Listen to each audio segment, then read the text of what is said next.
thinking about going down the line of eating disorders, disordered eating, which is definitely what happened to me. But one of the risk factors is not only age, but it could happen to anyone at any point in time, but especially with the younger you are, the more impressionable. But another thing that puts you at risk is assimilation. So essentially, when somebody is put in a situation they feel like they have to assimilate to, you can also use maybe somebody immigrating, coming from a different country to a new place. That your thing that you're faced with, like, okay, I have to conform to what's around me, is actually a very high risk factor of developing disordered eating and eating disorders.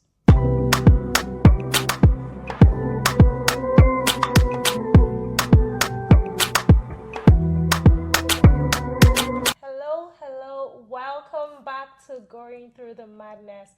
My name is Abby and I'm your host. Today we have the amazing Chisom. Hello. How are you doing? I'm good. Wait, we have to cheers to you being on the podcast. Let's cheers to that. Cheers. Clink, clink, clink. Oh, that's actually good. It's good. Like this, Abby introduced me to this. It's nice. Yeah. Imagine if it was bad. You could immediately tell on my face. I'm just like, No, it's good. No, it's great. It's good wine. I think, I can't remember. It's Apothic or something. Yeah. Apothic, yeah, it's a popular Apothic. one. Yeah. That's what it's called. Yeah. So how are you? How's your weekend? Oh, what day is it? What is a weekend? It's Tuesday. Oh my goodness. It's Tuesday. Everything just blurs, honestly. It was great. What did we do? On Saturday, I went for a nice long walk with a friend, which is something I haven't done in a while. I used to be a walking girly out in the city on the weekends, and yeah, I haven't done that in a long time. So it was nice. Went for a 2-hour walk. That was probably 2 hours. Yeah, 2 hours walk, just seeing, catching up. Yeah, that was the highlight. And the weather was nice, right, this weekend? Actually, was it nice? Not on nice? Saturday. It was actually a bit. It said it was going to rain, and I was like, we should cancel these plans. And they were like, nope, we're pressing on, and it was good. It didn't rain, so that's good. Luck was on our side. How about you? Me, what did I traveled to Calgary. Oh, right, yeah. That's what I did. But on Saturday, I did this makeup class. Oh, yeah, you were saying. Yes, and it was. Her name is Tanisha Beauty. Okay. I think I'll plug her. Where's she based? Toronto. Okay. She's in Toronto. She's Caribbean, Canadian. Yeah. Very good, I met her because she did bridesmaid makeup for some of my friends, but I was with them, and that's how I met her. And she said, "Oh, I do this makeup classes. It's fun." I was like, "You know what? Sign me up." I would actually do it. Yeah, because it saves you money. Saves you money and saves you time on TikTok. I'm just saving things that I know I'll never get back to, but I'm like, that bronzer, that looks good. I'm trying to piece things together. And even techniques, some setting things. Okay, so don't judge me. No judgment. But I didn't know that when you apply liquid foundation, you don't put the foundation on your face directly, or on the brush. You put it on the brush. You don't put it on the brush, or you put it on the back of your hand, and then apply from. So you put it at the back of your hand, and then you just apply it, and that way it's smoother, it's nicer. When you put it on the brush is sucking. But you just use your hand. No, with your brush. Oh, but you with the brush, but from here. Yeah, and then you just you press it on. I thought that would be a difference. And I was like, it made a difference. Oh, it was maybe it warms it up. Maybe. Too. Okay. And then you just apply it. No, I would not have known that. You're like, don't judge me. I'm like, let me take notes because I don't know. And then she was asking, and I even put it on the brush, and then I'm. Yeah, I was thinking. I put it on the brush. I'll press this thing on the brush and just apply. That's helpful. I think I would benefit from something like that. Yeah, so she was really good. I had a good time. And you're working out some of your new skills. Can you see the bronzer? The cheeks are popping. Can you It's giving cut. If you guys cannot see, yeah, she's looking fly. No. But you can see feel it through the screen. Feel it. So that's what I did, and I came to my flight here. My trip here was long. Stressful. I missed my flight. It wasn't my fault. It was Uber's fault. Because Uber didn't show up for 30 minutes. No way. And then Toronto Airport, you can't play around. No. Dang. I hate missing flights. And it wasn't my fault. I think that's the worst part. If I missed it and it was my fault, you can swallow it, but I'll be like, I'm grateful they could get me on another plane. But no. And then how long did you have to wait for the next flight? Not like 2 hours. Okay, but still. 2.5 hours. Still. But I was tired because it was supposed to be an 8 o'clock flight. Okay. So I was up so early to catch it. That sucks. Anyways, you got here. I got here. The city's always happy to see you. I'm always happy to be in the city too. I love Calgary. I miss Calgary. But I miss you in Calgary. Thank you. But I know Toronto's your city, so it's okay. Know. I'm a city girl. So do you remember how we met? You know, I was thinking about this. It was at U of A. Yes. Yeah, I think it was at U of A, and then we connected more when we lived in the same apartment building, not too far from where we are right now. Yeah, so actually, as I was driving here, I'm like, did she? No, that would be crazy. That was years ago. Yeah, it's like a little walk. Yeah, it's not far at all. Mm-hmm. Yeah. Okay, I'll tell you what I remember. Okay, what do you remember? I remember seeing you at the U of A campus. Okay. And I used to look at you as this girl would just be running. I feel like you were a runner. No, it's true. She was like always dressed in her spot. She was ready to work. I was just like, who is this girl? The funny thing was, I was probably always heading to the gym after or whatnot, but I also lived on campus. Yes. Like, and then I would be late. Like, part of the running was literally like, the way I timed it, my time management skills have improved since then. But my peers would always just be like looking for the clock because it would be literally to the minute before that class starts, and then I'd but you're there. In. I'm there. You made it. I may have a light sweat, but I made it. Okay, this reminds me of when I was living at home after university, and me too. I need to work on my time management skills. Okay. Yeah. And the funny thing is that my parents are so to time. Same. Mom Actually, and dad. Not my mom. Dad. My parents are usually one of the first people at parties. So you just decided, I don't know where I got this from. I've been thinking about it. Because both mom and dad are on time. I don't know. It's okay. You're just a girl. I'm just a girl. We're just girls. Don't stress me too much. I know. So then I'll first job right after university, and I always want to catch. And back in the day, people were not as flexible. Work starts at 8. You better be there at 8 because somebody's looking at the time. Yep. And every day I'm running to catch the bus. Dang. And my dad is very like, my father is very like, he would not like come for you and start like telling you what to do. No. But he would come for you by digging at you. I don't know how to. It will make fun of you. Yes, yeah. And it's painful. So one day, you're like, I'm not laughing at the jokes. Yeah, I know. One day he said something about every day you're always ready for the bus. And I think he started laughing. And I said, no, it's an exercise. I'm just getting my steps in. I was like, it's a way for me to exercise in the morning. He's like, don't mind this babe. This person is not serious. And then I used to get a lot of, when I just started driving, I would get a lot of speeding tickets. Ooh, yours is bad. I don't speed. I mean, but I can't say I have a track record of speeding. No, I used because like Edmonton is notorious though. Like if you whatever, they're always checking. You're gonna get caught. So, and my parents are not paying those tickets for me. I'm paying myself. So, and my dad checks them. My dad is the one that checks the mail, and he'll sit. And one day said, Mom was really happy. He's like, your best friends are here again. I was so upset. He's like, Abby, your people, they've come again. So what is your driving like in Toronto? Because I'm okay. I'm good. Mad. No, I learned because I was a broke ass child. Right now, it's different. So I'll get the tickets and I'll cry because I was like, oh my God, I was paying $90. I have to pay $90 is big when you don't have. I know. It was. Painful. I will start crying. Painful. And my parents will not even. Just like no. You next time. Yeah. You won't speed. Yeah. Let it pain you because. It pain you. Didn't I learn? I learned. So. Growth. We're going through the Madness. Okay, so let's get back to the episode. Yes. What's something you think is surprising that people don't know about you? What will surprise people about you? I think if you're like a stranger and you're just meeting me, I don't know how surprising this is, but I love to sing and dance all the time. But if you're around me long enough, like let's say we have to take like a trip together, you're going to find out because, I always find a reason to sing or sing a verse of a song or something comes into my mind. So, yeah. I didn't know this. Yeah. Oh my gosh. Yeah. Actually, didn't know. Yeah. I'm constantly singing.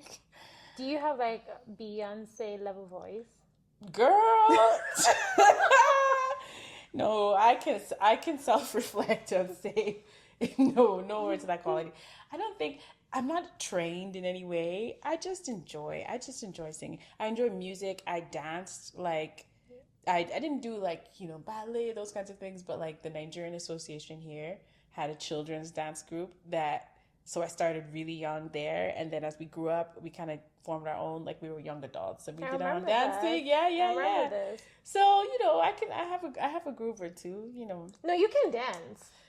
I remember that you can dance. Say you can dance. You can dance, but I've not heard you sing. Yeah. We'll just give it a moment. Karaoke. Yeah. Now I know what we'll do next time. Yes, absolutely. I can't turn karaoke down. Yeah. So, something I haven't said about Chisom is Chisom is a dietitian. She's a registered dietitian. Yep. And she focuses on children, especially children from African families, mostly immigrant kids. She focuses, but she does everything. If you're a child, you're a child. Yeah. But I always wondered that if you were not a dietitian, what do you think you'd be doing?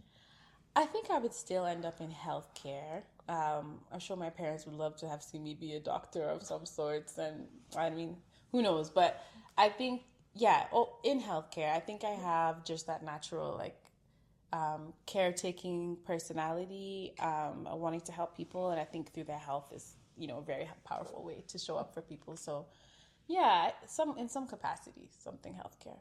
Okay. Yeah. Is that always what you wanted to be when you were a kid? So when you were a child, what imagine? I didn't really know. You can think how many Nigerians you know that you heard of a dietitian. Like it wasn't in my realm. Like it wasn't something I really thought of or considered as a career. But and I'm not sure how much we're going to get into this now or later. But somehow I found myself just. I've always been naturally athletic. I played a lot of sports. And then the higher up you go in sports, you start to have to focus on okay, you can't just eat anything. Nutrition is important. And then I fell in love with food, really, like cooking food. Man, I used to watch hours of Food Network. Oh. And even I think even start having my first foods class. And so in junior high here, you start you do foods and nutrition. Well, not nutrition, just literally cooking. Okay. Yeah, so it's called foods, and so you cook and make things, and then that really kickstarted my love of wanting to create in the kitchen and cooking. So the combination of health, wellness, interest in food, and just living a healthy lifestyle was, always in my forefront. And so when I did finally stumble upon what is a dietitian and what does that do? What do they do? I was like, okay, I think this actually fits. And I was 16. Oh. Yeah, I was 16 when I was like, I think I could do this job. I like that. You need your purpose. Yeah, I was like, this sounds interesting. To be fair, I think what I had in my mind at the time of what I thought a dietitian did and when I came to understand were different. Not extremely different, but different enough. What did you think? I have to say I was definitely influenced heavily by just general diet culture, right? Which at the time, okay, so this would probably be mid-20s, 2000, I don't want to date myself. It's fine. But let's just say 2000s-ish and onwards, right? I think as a society in the West is here, especially, there's always a focus on diets and dieting and that kind of stuff. And being interested in food and looking up recipes, you'd always hear and see like, oh, follow this diet, or, you know, this is how you should eat, or diet advice.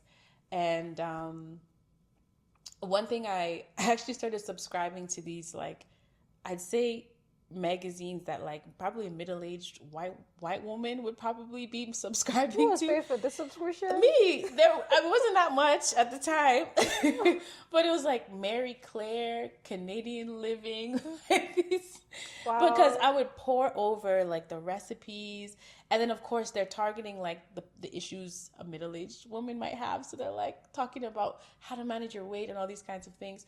But I'd always read the columns, the health columns, and I'd always see written by the person's name followed by RD at the end of their name. So I was like, RD, what is it?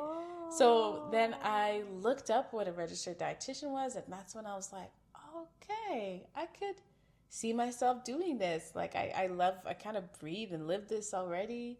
But back to your question, what I think they did, I really thought it was about like how to get people to lose weight. Like I thought dietitians hold some master key, and that like, okay, like, yes, we practice this thing, we live this thing, and then we preach this thing and help people shed pounds, which is funny because till today, that's what a lot of people think a dietitian does, is like, we are specialists in weight loss, which is not necessarily the case.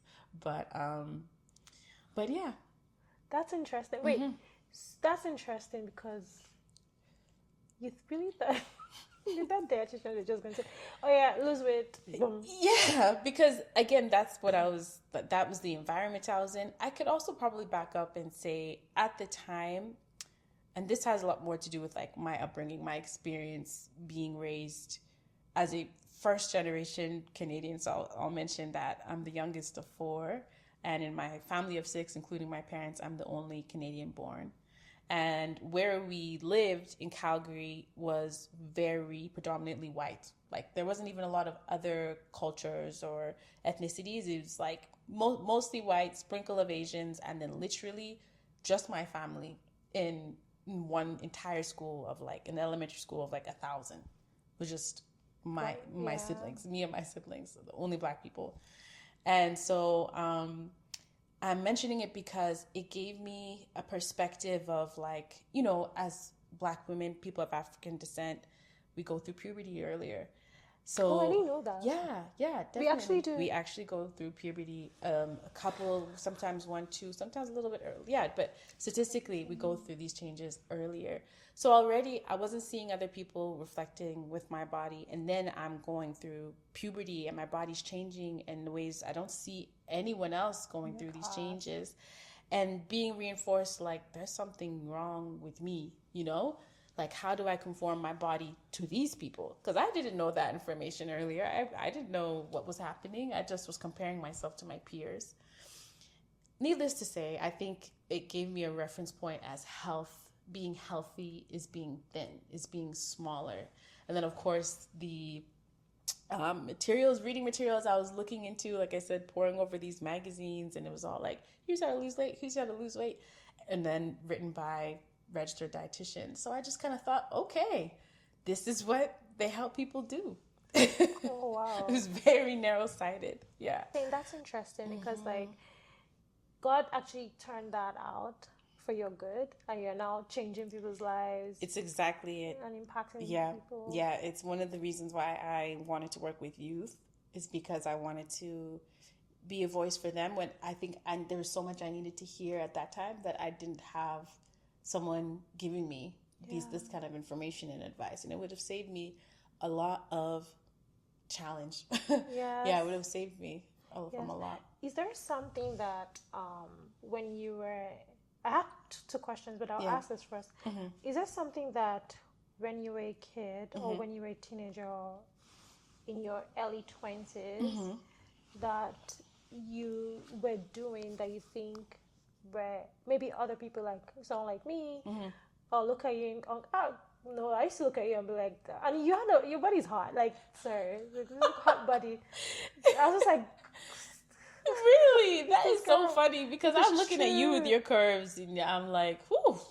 Thank you, but still, but that's It's all another thing. We're subjective. all like, I think women are just beautiful in different ways Yeah, and different forms absolutely. and things. Yes, I agree with But that. like, do you think that there's something, or what's something that you did in those younger years that were super unhealthy? But when we looked at you, we You may just not have felt seen like, it. yeah, we didn't see it, and Yeah. we're like, wow, yeah, Yes. Okay, so yeah, this is related to my last point about like taking into context my upbringing, being, not having other people that I can see around me um, to reflect, see myself in, right?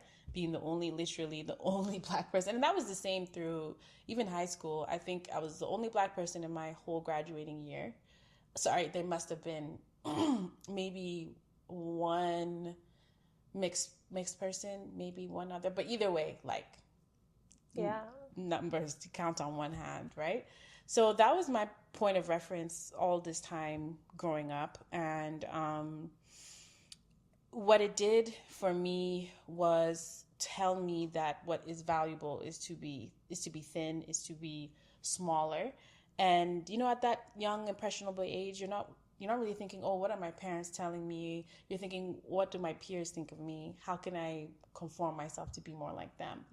So I didn't have the language for that at that time, but I just knew I wanted to fit in. I felt always outcast, or somehow, even if I was involved or around, I just still wasn't, it was like that thing that's unsaid that's like, okay, but you're over You're there. different, You're yeah. different, right?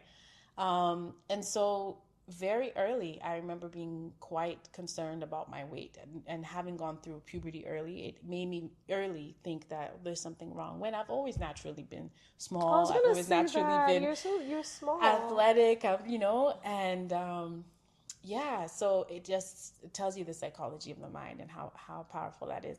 Fun fact too is that, as in our field as studying nutrition and well-being, we also talk about like what can happen when your your food relationship goes wrong.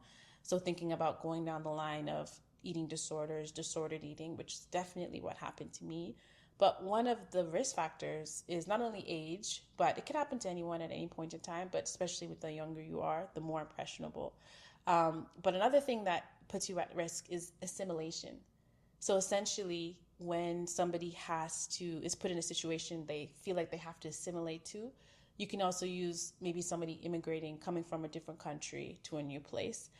That your thing that you're faced with, like, okay, I have to conform to what's around me, is actually a very high risk factor of developing disordered eating and eating disorders. Oh wow, I Yeah. didn't know that.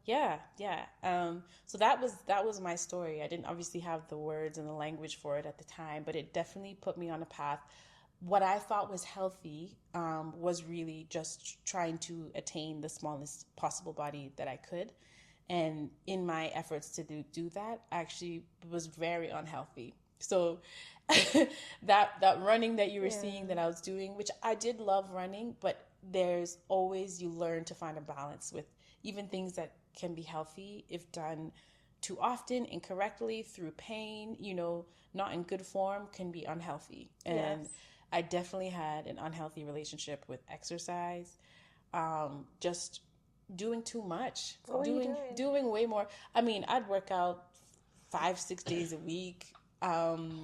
Sometimes I'd work out and run on those same days, but a lot of the times I would just go for these long runs. I just put my shoes on and just be going. And the thing is, I had knee issues throughout most of my life, but I ran through the pain. I ran through all of those things, and then I was not eating nearly enough to replenish. And You're not eating so enough calories. I was not eating enough calorically to replenish, right? And that was more and more the disordered eating came. Like,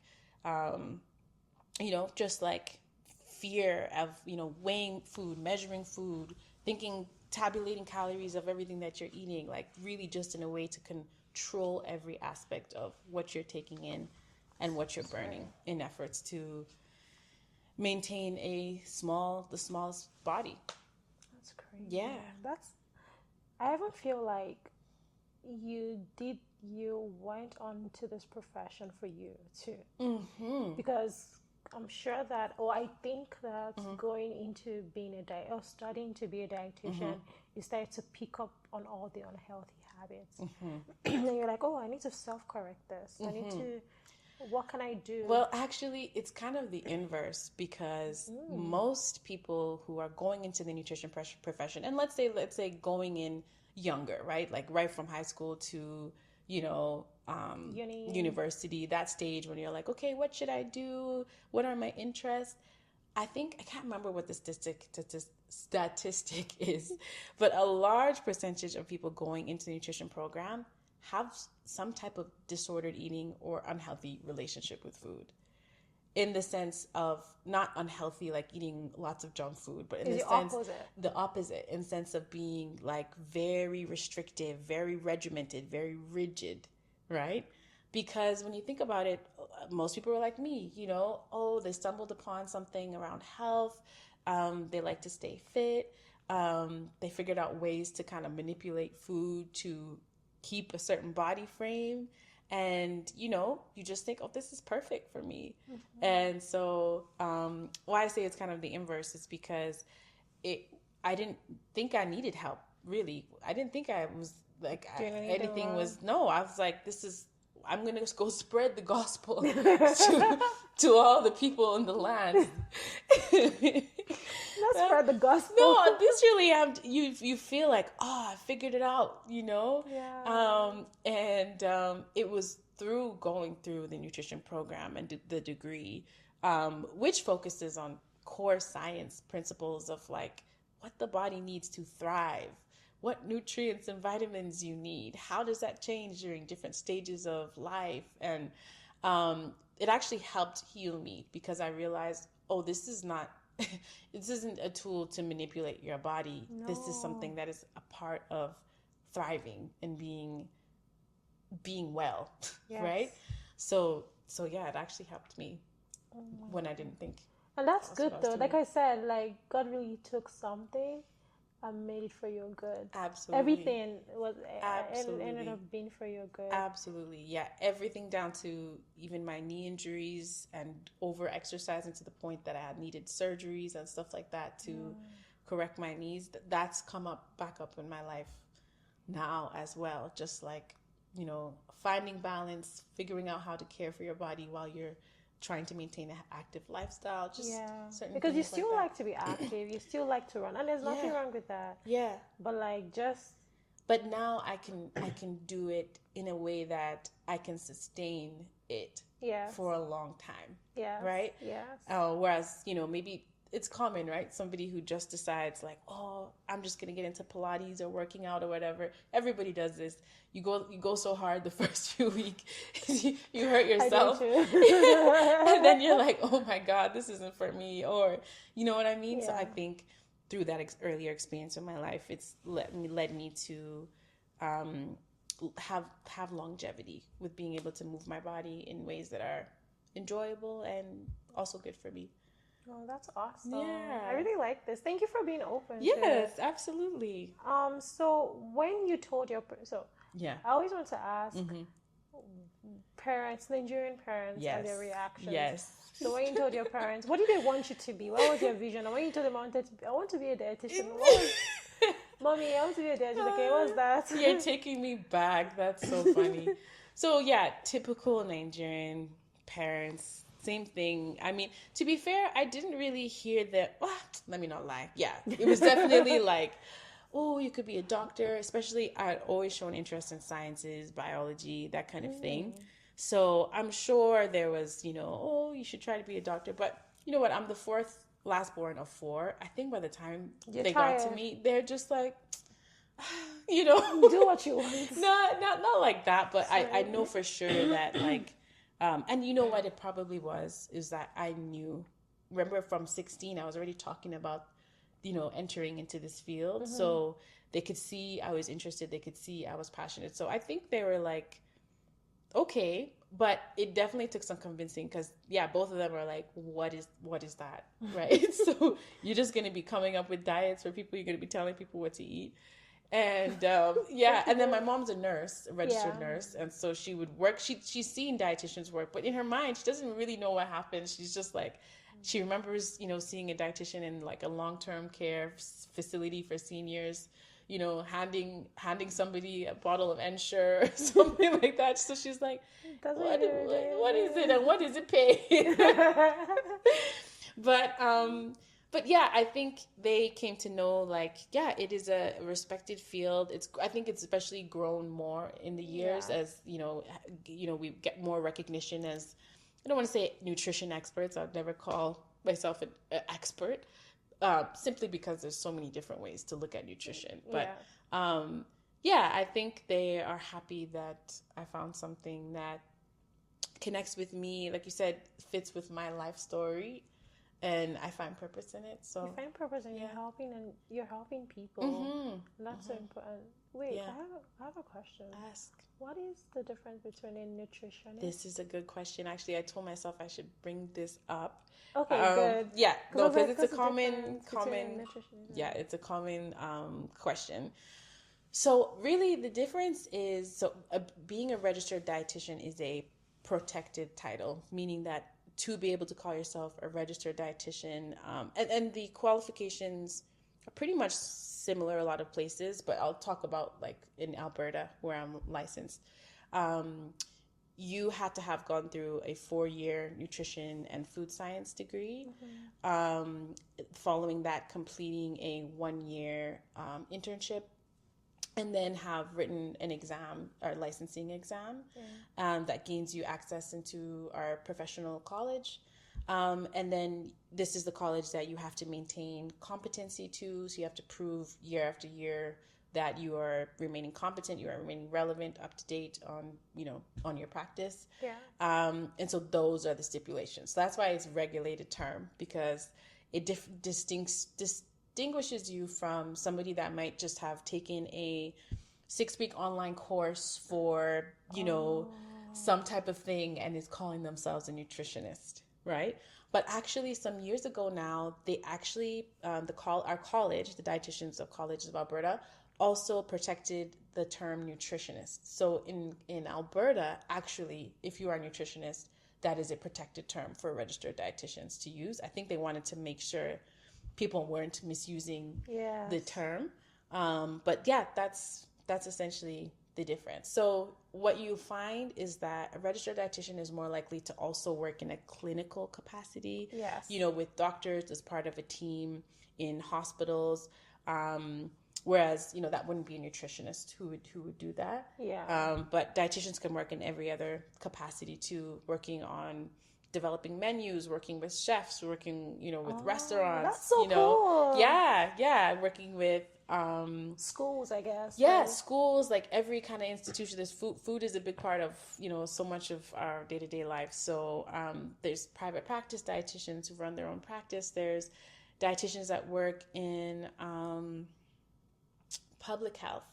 So working in policy development around food access. Oh, I didn't think about that. Actually. You just opened my whole mind to something that I've never thought about. I was just thinking of hospitals. Like I think when I think of dietitians, I think of hospitals. I think of like maybe individuals that are trying to do better with your diet, like in a more healthy way or sustainable way. I think about higher schools. I was just thinking of kids. And making sure that they have the nice nutrients and you're not giving them nonsense and pizza and fries. That's what I think about. Oops. I hope I didn't shift anything. Are we okay? I think we're okay. I think we're fine. Okay.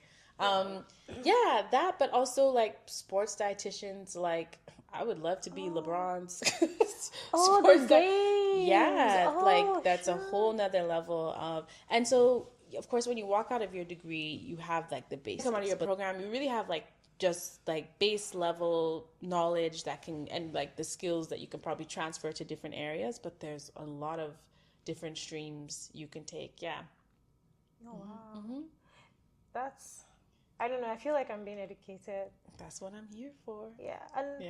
You mentioned that you like food. Yes. I think you mentioned that you like cooking. So what's your personal story with food when it comes to having fun with food? Okay, I like this question. So I think in the beginning, I was just excited to try everything because I think you're learning foundational skills, right? Like how to saute, how to boil, how to steam. My poor mom, because I love her cooking. She cooks down her rice and stew, top notch. But I would come back and be like, from school or wherever I learned things, and be like, this is how you boil broccoli and make it still green, or this is how like you should be making. Luckily it was a collaborative process, and she still kept some of those skills, but yeah, so I think it was just like the foundations, basics, trying different cuisines, um and yeah, I think I got to the point. I think that journeying with food, the more comfortable that you get, like, and also like now being a professional, meal prepping was something I had to do. You know what I mean? Like a lot of us figuring out like how to batch cook, or So I think things try to keep it fun, but sometimes it's just like, okay, we're just gonna eat these 2-3 meals and Every rotate day. them. Yeah. So maybe there's not as much fun there. Yeah. Um, But you had fun as a kid, though, coming home and telling your mom, okay, mom, this is what we're going to do. And then buying those ingredients and doing all of those things. Yes. I remember each time I was like, wow, I can make pasta sauce from scratch. I can make pizza dough. Like the idea that you can take something like from nothing and create it to be something. Yeah. Oh, I okay. I still love that. I still find wonder in that, but now I'm a mom. I don't have to. No, I don't with have time. time. With time, we'll get back there. With But time, you get yeah, back I think there. we'll get back there. So But you're talking, and I'm just thinking, when you're saying that, I'm making these things from scratch, and I'm just like having a bit of anxiety. really, to me, like Ah, I just talking like, about it, I'm like, God. oh yeah, no, like No. I love that stuff. I love No, it. but Yeah. I think I'm in a place right now where I'm trying my best. Oh, I have been. I've been doing a good job. I have to clap for myself. I bet you have. Clap for myself. Clap for Where yourself. I'm trying to like cook more. I'm cooking for myself more, and I'm enjoying. I'm low key enjoying that I'm not. I'm eating what I want because I don't necessarily always like. I realize that my value system is not to eat out all the time. When I say eat out all the time, if I want to eat out, I want to eat out good. Yes, like I want it same, to be tasty. same. Nice. Something I can't make it myself at home. Like Yeah. I want it to be, something different. Or even if I can make it at home, I want to make sure that it's worth it. Yeah, Versus I'm with you. when I order in, half of the time I'm throwing the food away because I Yes. don't like it. Yeah, It's I'm like a the waste same of way. my money and then things like that. But like something that I'm embracing. That's great because we all still have those struggles. And you showed me, or you thought, oh yes, I have to say this. So like, Disclaimer. yeah, no, there's no disclaimer. I'm saying so. Like years ago, I got because I had like an issues with my With your gut, with your my gut. digestive. Yeah, so there was a lot going on, and nobody could help me. I was like, I have a friend as a dietitian. What am I doing? So I called Chisom. I was like, hey, this is what is happening. Can you help me? And then we did some sessions. Yeah. And then I think and one of the things I shared with you was I really don't like cooking. Yeah. And you thought me, but I do like making things beautiful. I actually do. Yeah. So you taught me plating. Yes. Yeah. And like I know you on my Instagram, so I was like, Abby, I can see your plating. I'm always like, oh, get it, girl. Yeah, because we eat with our eyes. Yes. And I think that's one nice thing when you have the chance to make a meal. It could literally be Indomie and egg and, vegetables cut in it, but like make it pretty. You know what I mean? It helps you slow down. It helps you savor, I think. And that's why I cook. That's something I look forward to after I cook. Right. Because I enjoy plating. I like to make anything beautiful.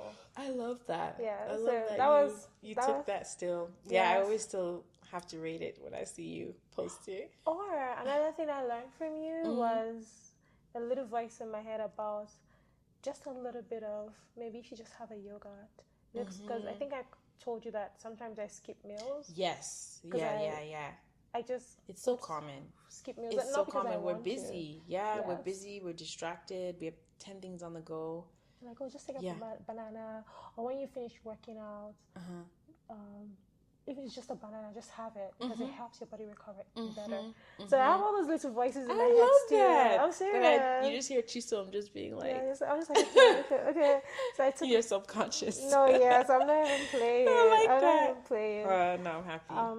So growing up in an African household, how did that shape your view on food and healthy living? Because we have this, I feel like there's a personal feeling or opinion that there's a misconception that our food is not healthy. How did living in an African household and living in a place that's predominantly white shape your view on food and our food as well? Yeah. So you can probably guess, like I used to eat everything, all of our food. We've always predominantly eaten Nigerian food at home. And but then of course the second you get to like, okay, you're taking your packed lunch stage, you're bringing your lunch to school, people are like, what's that? Whatever. That's when I started to have a complex, because after a few, like, what's that smell? What is that kind of thing? And then also me too, noticing that like my parents really didn't pack any packaged snacks, not a single juice box, not a single, cookies, crackers. It was like, here's your rice and stew, here's your fruit, and you drink water, you'll be fine. Yeah. And, which is actually quite healthy. Yeah. But in my mind, I wasn't concerned about health. I was just like, I want Dunkaroos too. I want McDonald's. I want Gushers. I want these packaged snacks. But yeah, I think so. Initially, that was just like looking at food as like, okay, this is not appetizing. Our food is not good. I would be shy. I remember especially if like, because when we cook soup or use anything like stockfish or those kinds, it smells up the whole house. And I'd be so embarrassed if any of my friends came to knock on the door. I'd be like, oh my God, let me enter the ground. And yeah, it's really quite sad. So I think I shied away from our foods and was just like tried to, embrace more Western, white people food. Yeah. I'm thinking that. And then you get into nutrition, and it's what you're being taught is from a Western lens. So I remember seeing in the early years of my degree, even my degree, still learning, bringing back some principles that I'd learned and now looking at critically at our diet. And so, for example, one of the things, you can even look it up now, like the most recent Canada's Food Guide just shows you a plate, and it shows half the plate that's fruits and vegetables, a quarter that's grains and starches, and then the other quarter is like proteins. Yeah. And, we call this like the healthy plate. This is a plate that, is helpful to regulate blood sugars, weight, all those kinds of things. And I remember coming home and showing my dad, like, this is the portion of rice that you should have in a plate. When I tell you, this man cackled, like he didn't just laugh. He was like, what? What are you talking about? What are you talking about? No, it's good. It's good. He was like, are you mad? Are you crazy? And then I'm thinking here too, I'm like, you know what? This man eats like twice a day. He has like 2 meals a day. He's not like, whereas I think in the Western world, it's like frequent meals, regular meals, snacks in between. And so that was when I started to challenge that idea of like, is it wrong?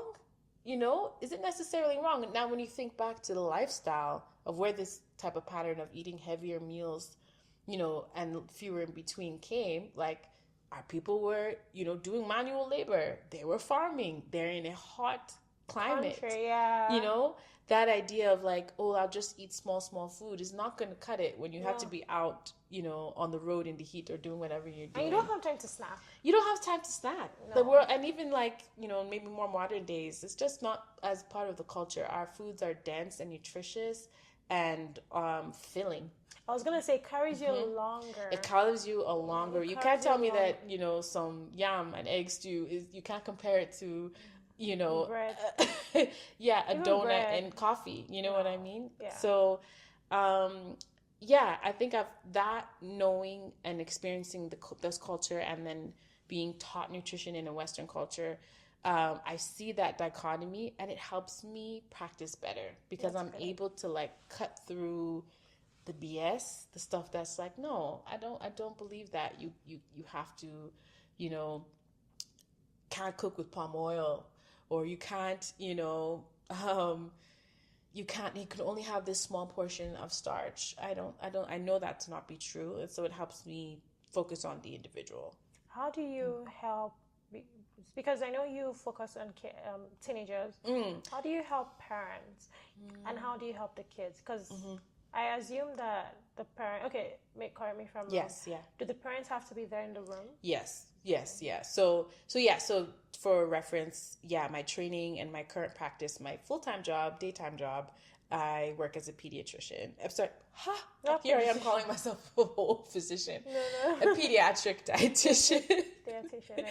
So that's where the bulk of my training and my specialty is. And so in here, a child is anywhere 17, like under 18, right? Yeah. So I can see kids as young as 2 all the way up to 17, 18. So lots of different lifestyle stages, right? So I would say like typically for the most part, I'm always having the parent and the family, because the child can't really control their groceries, who's cooking, you know what I mean?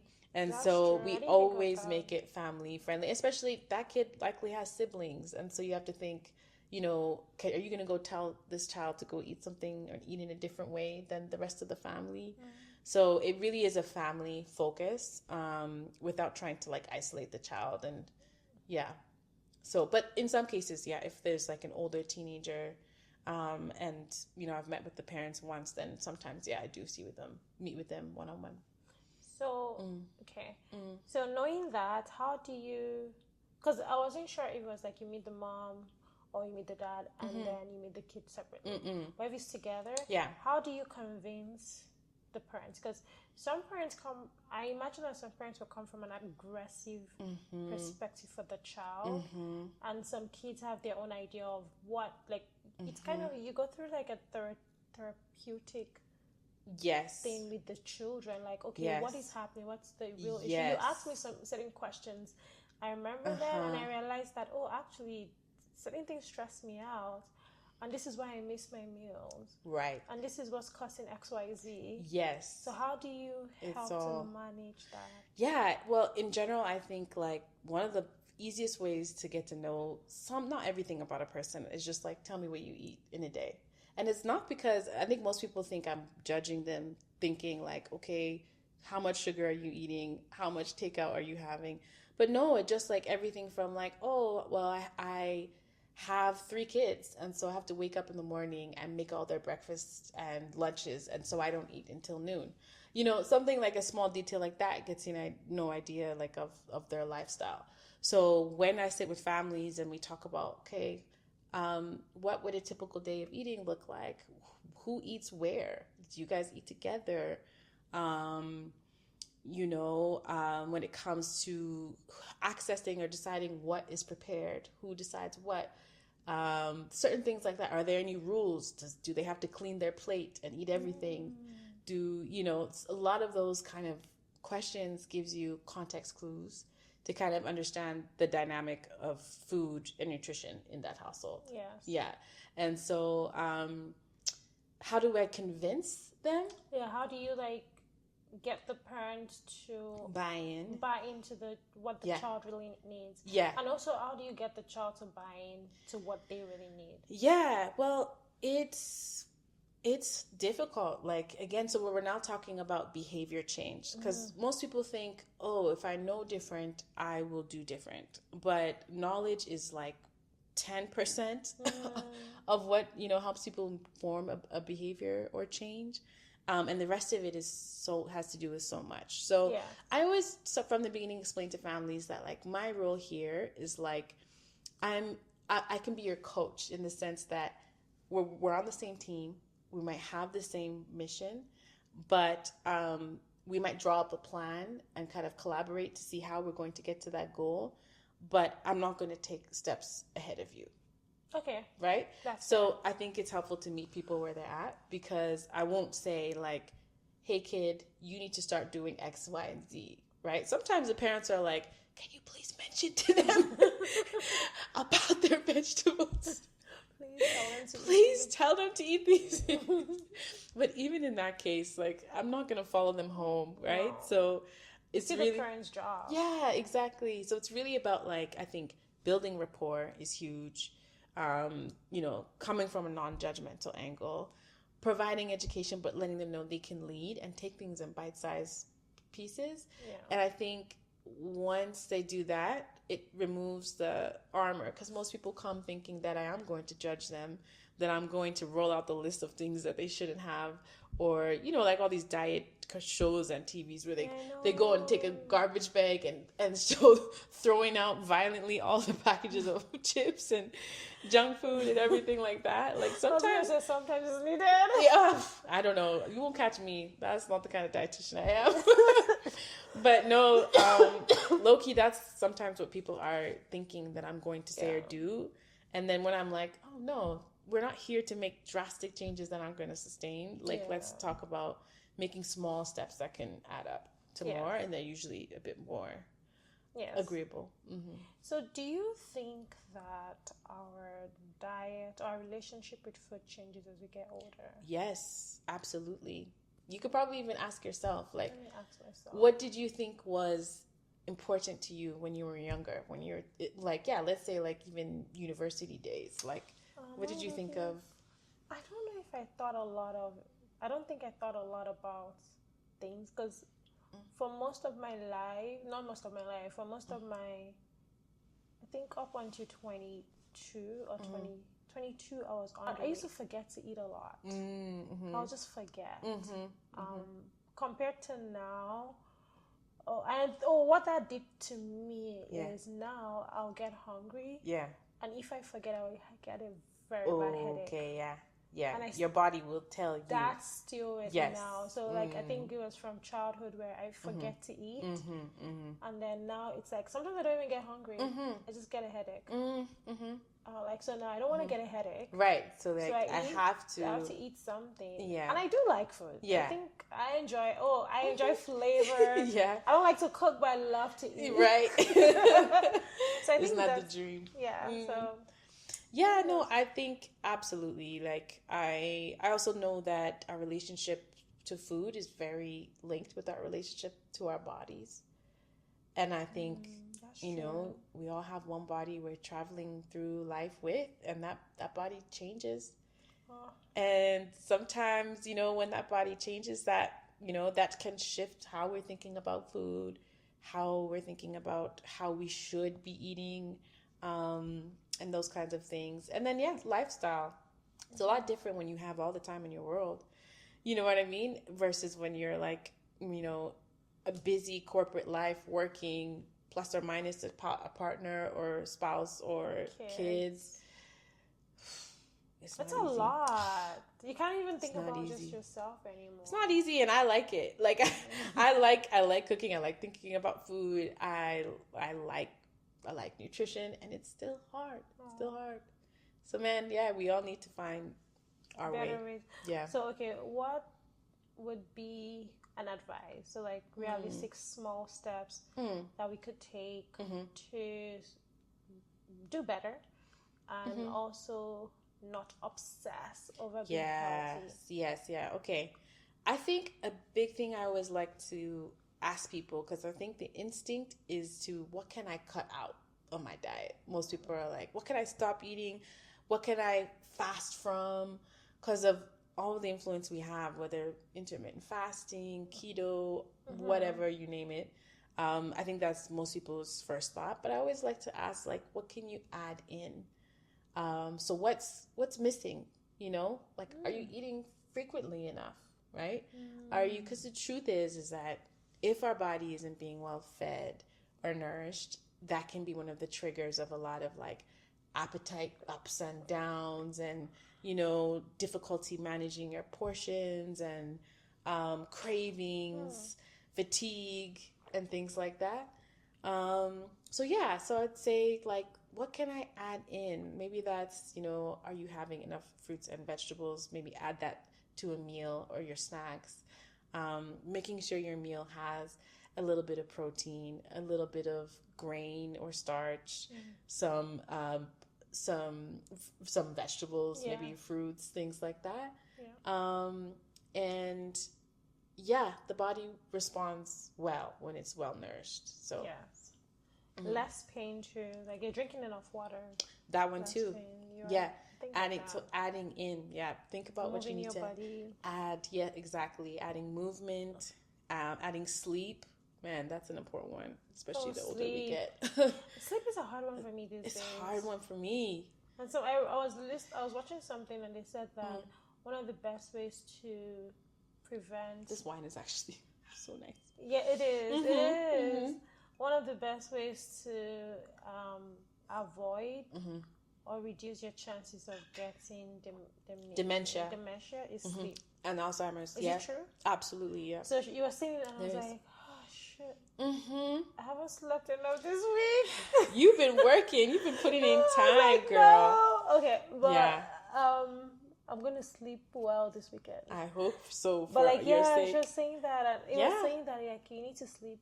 Somebody even said sleep 7 hours or 8 hours or 10 hours or 9 hours. I was like, I wake up, but just sleeping off. It's hard to do all the pieces. I think if somebody literally, like, did all the things, slept really well, ate well, was active well, had a great social life and mental health, I'm just like, wow. It's hard to juggle all of them. I think realistically something sometimes has to give, but we hope God just gives us long life so we can keep trying again. But when you look at, when we look at older people, so people our parents' generation or older than them, or maybe a bit younger than our parents, when we look at them, the people that you're looking at and they're like, oh, they look healthy, they look this. When you ask them things, or when you ask your kids, like, oh, daddy always ran, daddy always tried, daddy doesn't eat after this time. Yes, you hear that. So you hear all those things, and those are things I hear. I'm like, oh, you know what? I'm going to try to copy this. Do you have comfort food? Is there anything that comfort? Yes. It's a comfort food. Yes, I have. I really can only think of. I can think of 3. The first one is rice and stew. Yeah, you said rice and stew like 3,000 times. Never said it again. Oh, you said it like, oh, your mom makes best rice and stew. Yes. You took rice and stew to school. No, honestly, I'm one of those, like, okay, if I had to choose jollof or rice and stew, no, actually, let me not even put those up. No, but rice and stew is low-key underrated. It's so underrated. If that stew bangs, I'm telling you. And with some fried plantain, like the perfect kind, like, where it's ripe but not too mushy. Not too ripe? Yeah, just like golden and thick. Just sprinkle some salt on this plantain. No, that is like a meal. I could have rice and stew. And it can be rice and stew with any protein. Yes. Yeah. Turkey, chicken. Actually, that'd probably stick between turkey. Beef. Yeah, you could do beef. Fried but beef. I'm not a bama. Leave all those. I like bama, but I don't like shakir. No, I'm not. No. I would eat it. No, I don't like shakir. No, I don't like it. Just no. Just give me eat it. Chicken. That's my Canadian side. I'm just like, just give me chicken. I'll eat it. But that's a comfort food. Fries. Oh, I can always eat fries. McDonald's fries. I can always eat fries. And then, there's something that came to my mind and it's gone. Yeah, I can't think of it right Ice now. Cream?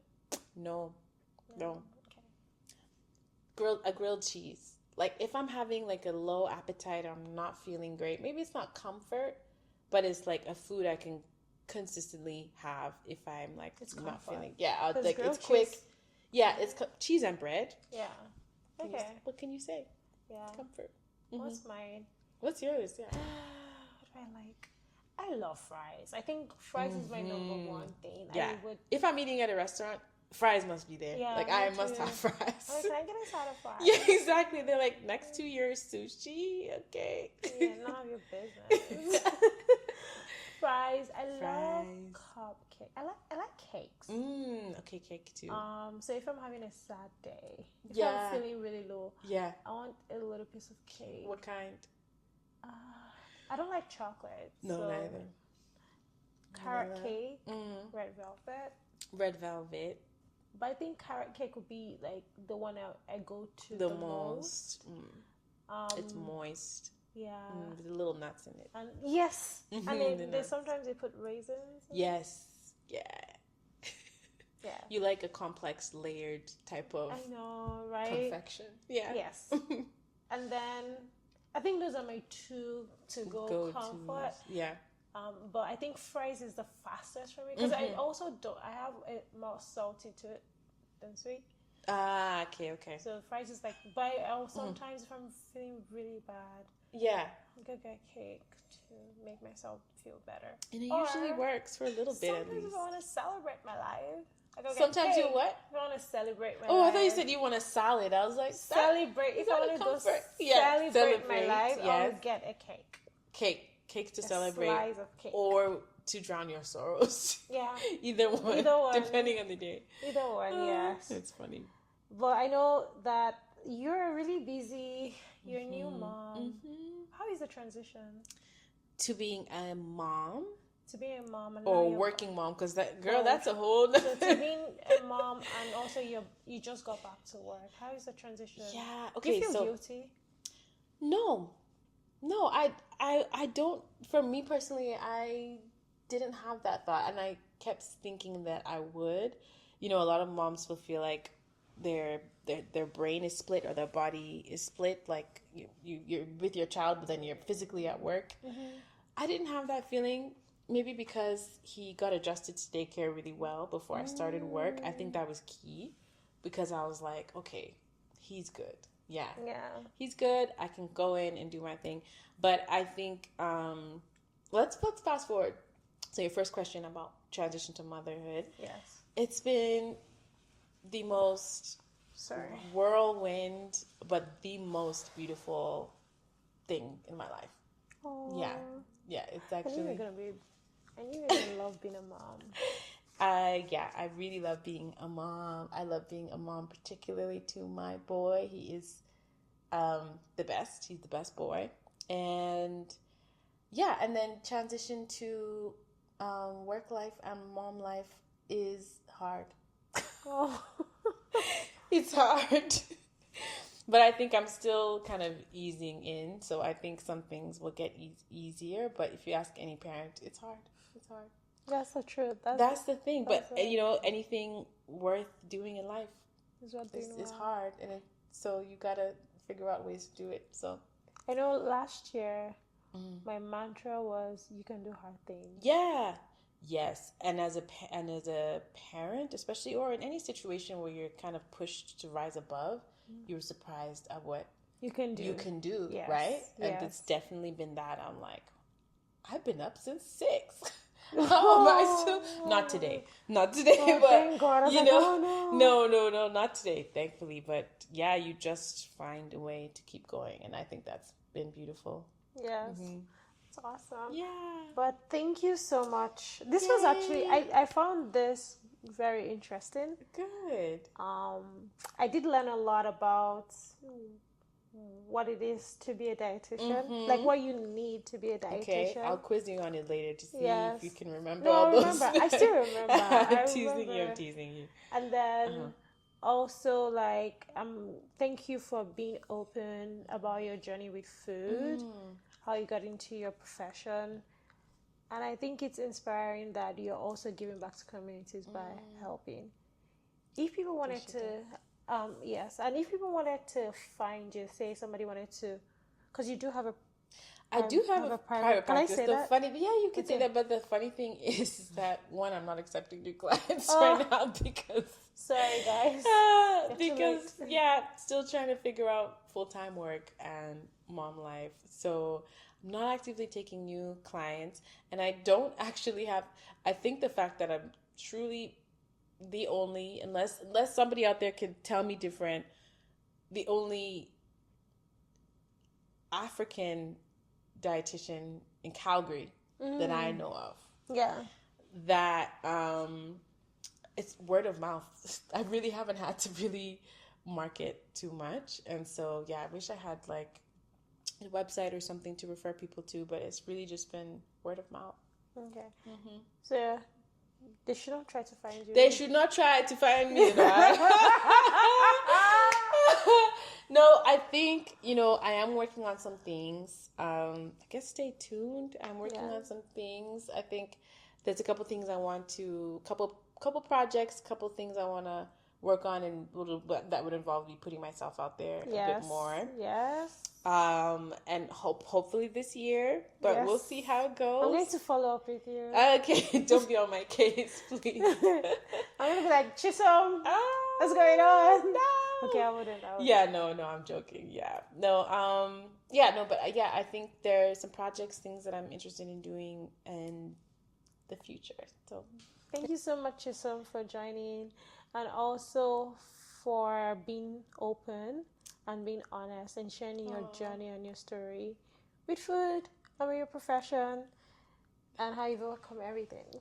Thank you so much for having me. Honestly, this was fun. I was looking forward to it, and it did not disappoint. You are a great interviewer. Oh, thank you. I felt so comfortable. You're going to have to kick me out. Thank you. Thank you so much. And guys, thank you for staying to the end. Again, my name is Abby. I'm your host on Growing Through the Madness. Please do not forget to support me.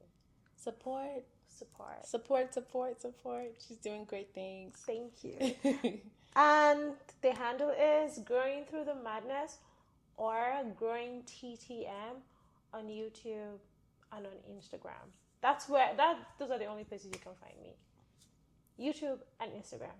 Thank you. And let's cheers again. Let's cheers. Awesome. Bye. Bye.